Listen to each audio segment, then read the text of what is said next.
Good morning.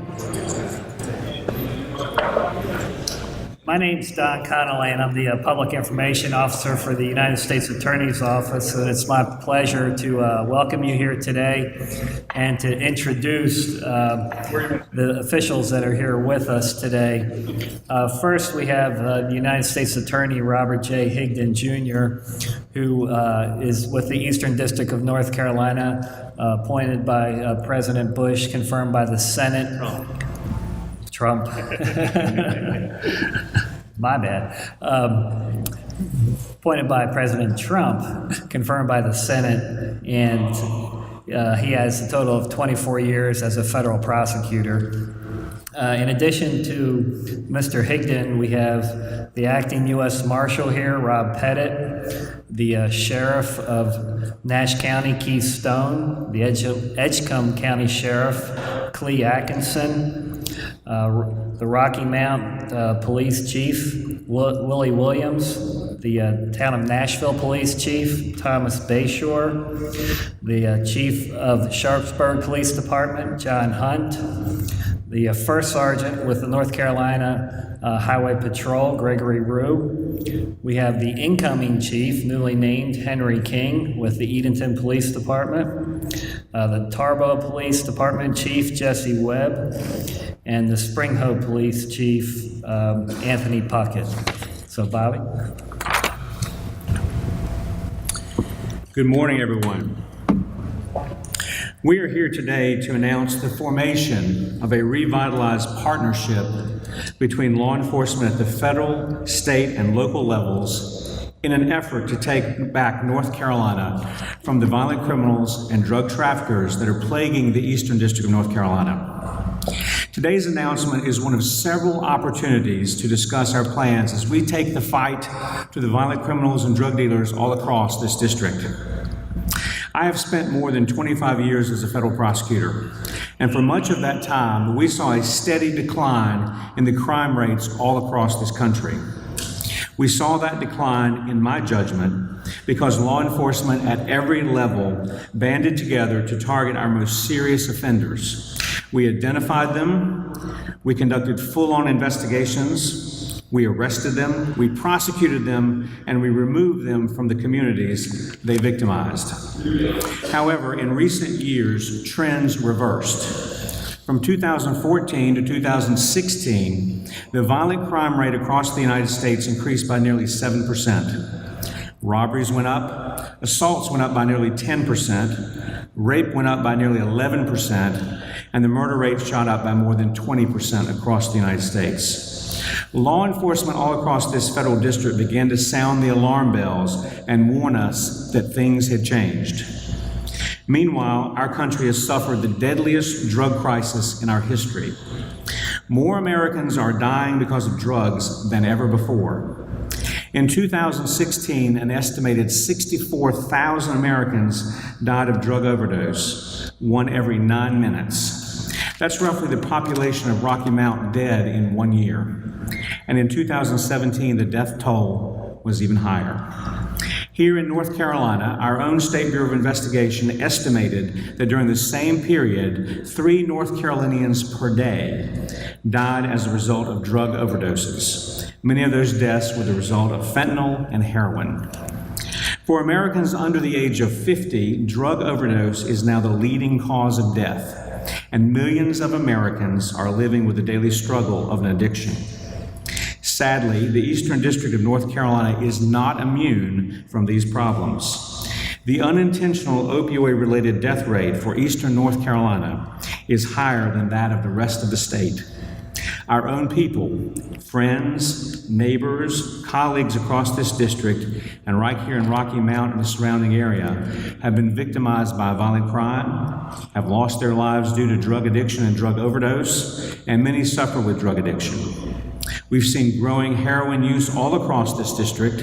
We've seen even larger seizures of fentanyl, and those around us continue to suffer and to die. The national estimate for violent crimes committed per 100,000 people is 386. As an example, Rocky Mount far exceeds that national estimate at 435 violent crimes.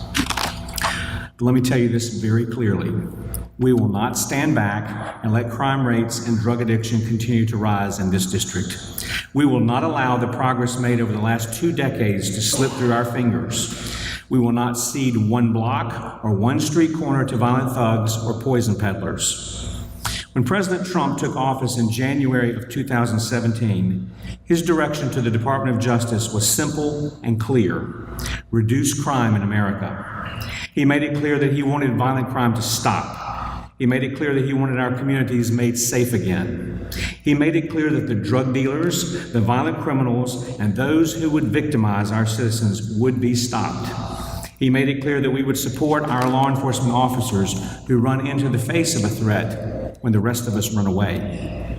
The Attorney General of the United States, Jeff Sessions, was on the receiving end of President Trump's directive to reduce crime. And when I first met him as part of the confirmation process to be the United States Attorney for the Eastern District back in May of last year, he looked me square in the eye and he asked me if I was committed to the hard work of reducing our crime rates. He asked me if I was willing to take on the drug traffickers and violent criminals that were plaguing the Eastern District of North Carolina. And he asked me how I would accomplish those goals. Since I took office as United States Attorney in late October of last year, I have been focusing nearly all of my efforts and the efforts of the incredible federal prosecutors that I lead on these issues. We have been working with our sheriffs, our chiefs of police, our elected district attorneys, victim services personnel, and with faith-based and charitable organizations to attack the rising crime rate and drug overdose death crisis. And we are here today in one of a series of announcements we will conduct all across our district to tell you that we are taking back North Carolina from the drug dealers and violent criminals. We are taking North Carolina back from the doctors and pharmacists who overprescribe and illegally distribute prescription drugs. And we are prepared to work at this problem until every community, every neighborhood, every street, every home is safe and secure and free from the worry of violent crime and drugs. Now, our work is already underway. We have been reassigning our resources, working cooperatively with our law enforcement partners, and targeting the worst offenders for weeks now. But today I want to announce how we will take back North Carolina. For more than 30 years, we have used the Organized Crime Drug Enforcement Task Force process, a congressionally funded group of prosecutors and agents working together across the district and led from my office as our primary vehicle to identify and target the most serious drug trafficking organizations operating in our district. Historically, in this district, OCDETH, as it is known, has been used aggressively and effectively to drive drug traffickers out of the Eastern District. However, in recent years, OCDETH has been de-emphasized, its caseload fell dramatically, and investigative agencies were left with no choice but to pursue prosecution in state courts. In the last few months, I have appointed new leadership to our OCDETH program by assigning an aggressive attorney with exceptional legal skills and who is one of the best strategic thinkers I know to lead our effort. He has been empowered with full authority to run the program and has been commanded to return the Eastern District of North Carolina's program to the leadership position it had occupied until recent years. Likewise, this district for more than 20 years has had a very effective Project Safe Neighborhoods program which targeted the worst violent offenders and which used aggressive targeting of violent criminals and those who possess guns illegally for prosecution. It also uses offender call-ins, relationship with community organizations, and other techniques to drive down the violent crime rate. However, again, in recent years, the program was de-emphasized and the rate of prosecution was reduced. Following the Attorney General's lead, we have directed the revitalization of the PSN program, and we have fully staffed it with aggressive and skilled prosecutors who can take on these violent criminals, those who are not entitled to possess firearms, and those who would victimize our citizens and local businesses. But the re-emphasis of programs run in Raleigh and in Washington simply won't get the job done. Our efforts must be real on the streets of Rocky Mount, of Nashville, you name it, because it's got to reduce violent crime and remove drug traffickers from our neighborhoods. So let me outline the practical steps we are taking to attack these problems. First, I have directed that all of the resources in my office, whatever it takes, all 51 Assistant United States Attorneys and the nearly 20 Special Assistant United States Attorneys, if necessary, will be focused in some way on addressing issues of violent crime and drug trafficking through these two programs. And I do not mean that we will give lip service to the problems. These resources will be dedicated to strategically targeting the worst offenders in each community by name and prosecuting them in federal court. I have ordered the assignment of teams of prosecutors from our office, starting with the attorneys in these two programs, to 6 geographic areas, including right here in the Rocky Mount area, across the district, which includes some of our most problematic areas. The assignment of these prosecutors on a geographic basis will ensure that we cover the district in a methodical way, that law enforcement in each community will have a point of contact with my office to ensure that cases are reviewed and accepted for federal prosecution as rapidly and as efficiently as possible. It will also provide law enforcement with access to solid legal advice in the midst of investigations to maximize our chances of success before the court. These attorneys will be meeting with law enforcement, to include our elected district attorneys and their frontline prosecutors, regularly to identify the most important offenders, develop ways to prosecute them in federal court, determine when state court prosecutions will bring the better result, and quickly move these cases to prosecution. We have placed lawyers in Greenville and Wilmington in particular so that they are accessible to federal, state, and local law enforcement, and so that all the work is not managed from our headquarters office in Raleigh. I have delegated case intake authority consistent with the policies and procedures of the U.S. Justice Department to these prosecution teams so that there is no bureaucratic or supervisory delay in getting the worst offenders into federal court as quickly as possible. In other words, when those Assistant United States Attorneys meet with federal, state, and local law enforcement and district attorneys, they will have the ability to clear matters for prosecution immediately. The assignment of prosecutors geographically will allow us to target the most serious offenders by name, to understand how they operate their criminal enterprises, to work with law enforcement to attack those offenders, and to hold law enforcement and our prosecutors accountable for removing those offenders and for driving our crime rates down. These frontline relationships are particularly important as we face the drug overdose crisis plaguing our state. Many of these cases where the use of a particular drug where someone dies can be charged in state or federal court. In court, these cases are often charged, in state court, these cases are often charged as second-degree murder. In federal court, they are charged as drug offenses with the death resulting from the drug distribution. The decision to pursue state charges versus federal charges is very fact-specific and one with serious implications as to the outcome. Under appropriate circumstances, we will bring these matters into federal court, and oftentimes we can take advantage of a 20-year mandatory minimum sentence where the death was the result of the use of the drug charged. We have already seen good success in federal court with these cases. In the last few months, we have charged a good number of these cases, and the court has handed down some very stiff sentences, including the 27-year term of imprisonment Elton Wayne Watson from Wilson County is now serving as a result of the death he caused by distributing heroin. Hear me clearly. We will identify the worst offenders in communities all across the Eastern District, and we will move aggressively against them and bring them to justice in federal court. We have also embraced the Attorney General's directives as to how we are to handle cases once they are charged in federal court. In recent years, federal prosecutors all across the country laid down some of their most important weapons against violent and drug-related crime. We have picked those weapons up again, and we are using them consistently in federal court in this district. We are now always charging the most serious, readily provable offense. There is no longer any type of charge bargaining in this district. Whatever the most serious charge is that we can prove, we will charge. And where there is a firearms offense that can be charged along with an underlying substantive crime, we will bring those gun charges as well.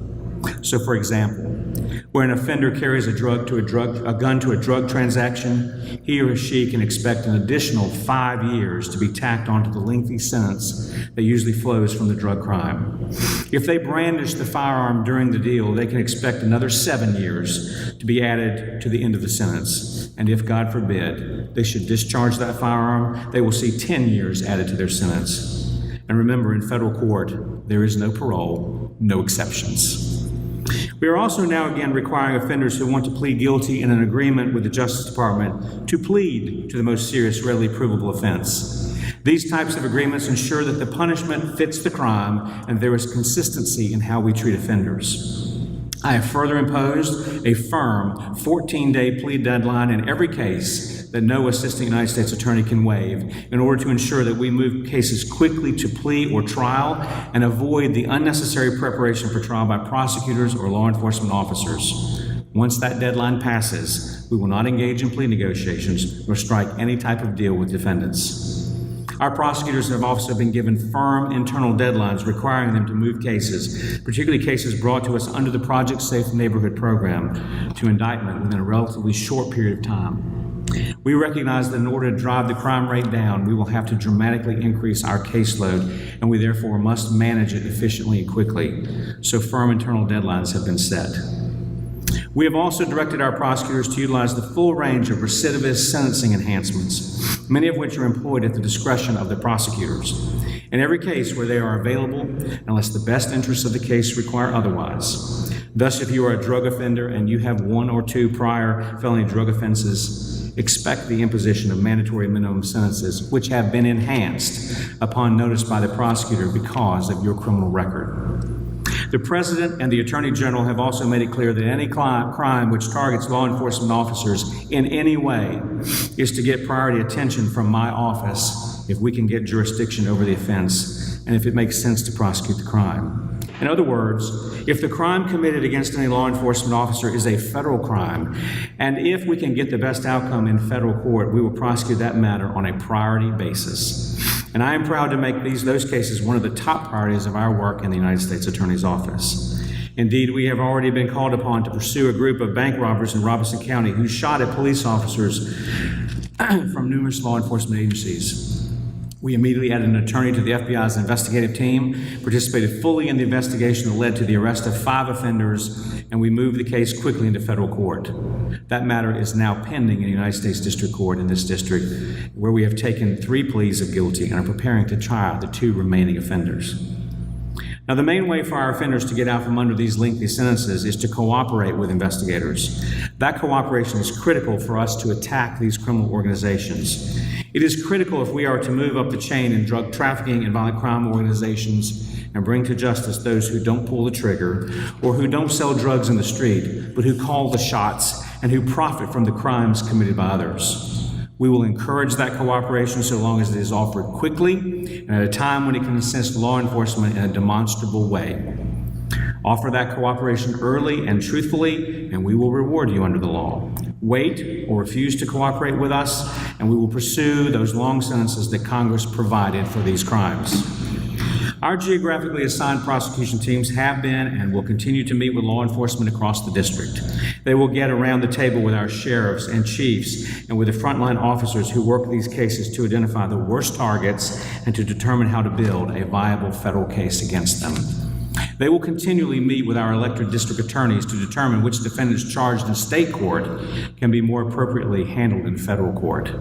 We have already had much success in this area. In recent weeks, my office has accepted more than 100 defendants from across the district and who might otherwise not have landed in federal court for prosecution under the rules that I have outlined.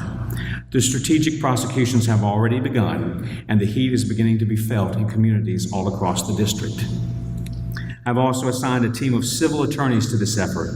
Another tool that Congress gave us to use is to seizure and forfeiture of assets of drug dealers and violent criminals as a way to deny them the profit they seek. Each of our drug indictments contains an asset forfeiture notice, and we will aggressively pursue anything of value that facilitates a drug trafficking crime, which constitutes the profits of such a crime. We will pursue those assets through the criminal prosecution or through a civil or administrative proceeding as necessary. If your crime generates cash, we will seize it. If your fancy car was bought with drug money, we will take it. If your house or business facilitated the drug crime, we will move to forfeit it.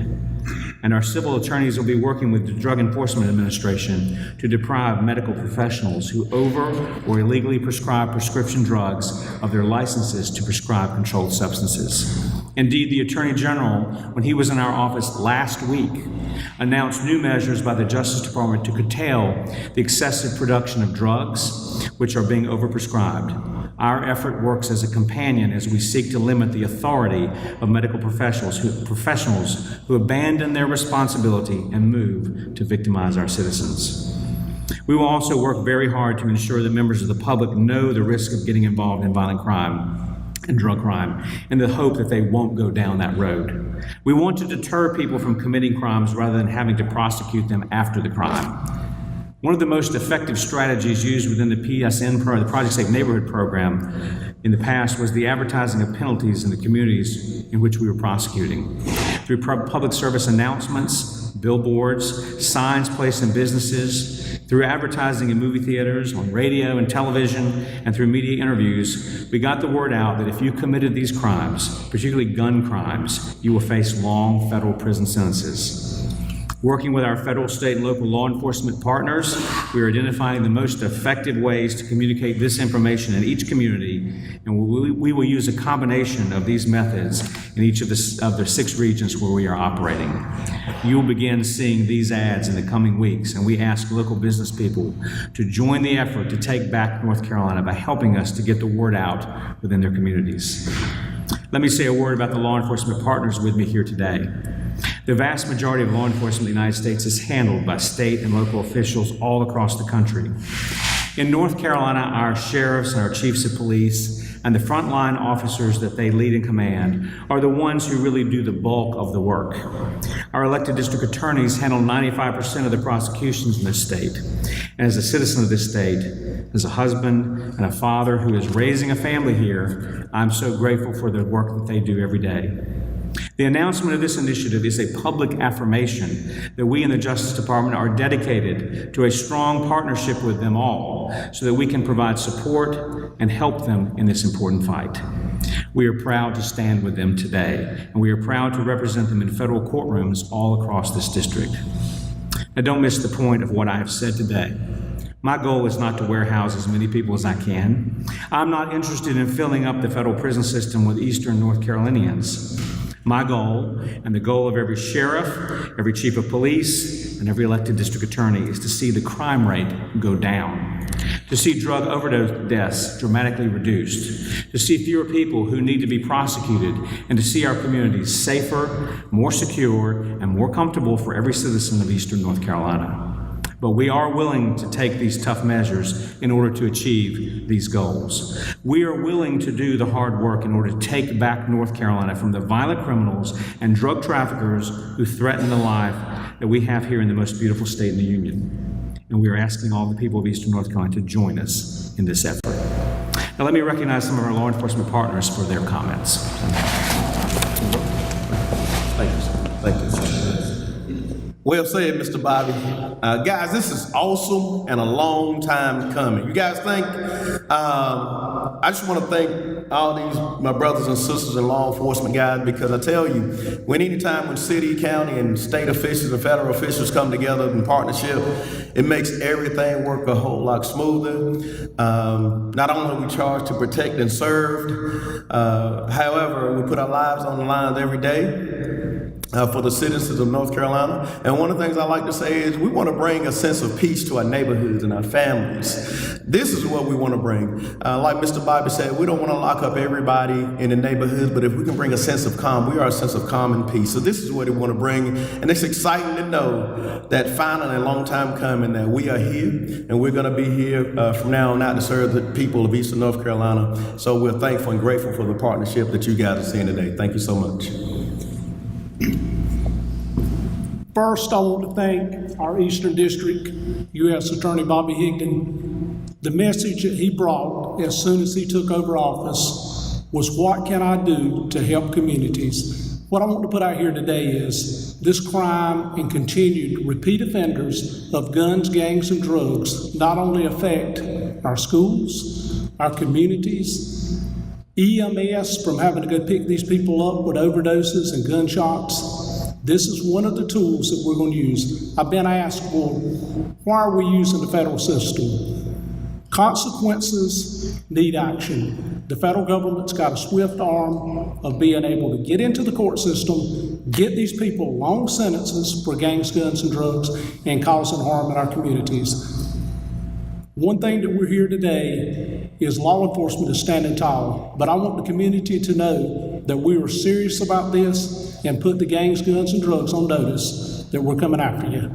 And we're using another facet of law enforcement and the court system to be able to address these situations because it brings the economy down in our communities. It brings people where they don't want to enjoy themselves, and this is a tool that we're going to committed to with all these law enforcement. And if you notice the different agencies up here from across our area, we're committed to making our communities safe. Thank you.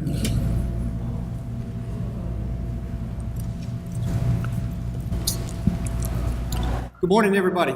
My name is Mike Paul. I'm a division commander with the Rocky Mount Police Department, and Take Back North Carolina is an outstanding, comprehensive initiative, and it addresses the serious issues that we face here in Eastern North Carolina. And it does such a great job of addressing the violent crimes and criminals and drug pushers and getting them off the street, as well as bringing relief to the victims of North Carolina and their families that are suffering with this addiction. So on behalf of the Rocky Mount Police Department, we wanted to thank Mr. Bobby Higgins for his leadership and his committed team that are here to bring Take Back North Carolina, the leadership of bringing the collaborative effort of all the law enforcement efforts in this area, the sheriffs and the police departments as well. And we in Rocky Mount are proud to be a part of this, Take Back North Carolina, and we thank you so much for the opportunity. Thank you.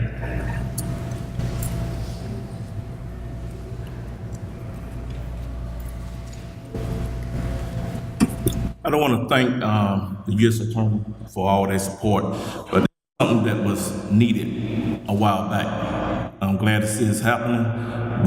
Sharpsburg and gang members, we'll do our part, and we'll definitely involve the federal government to assist us. Thank you.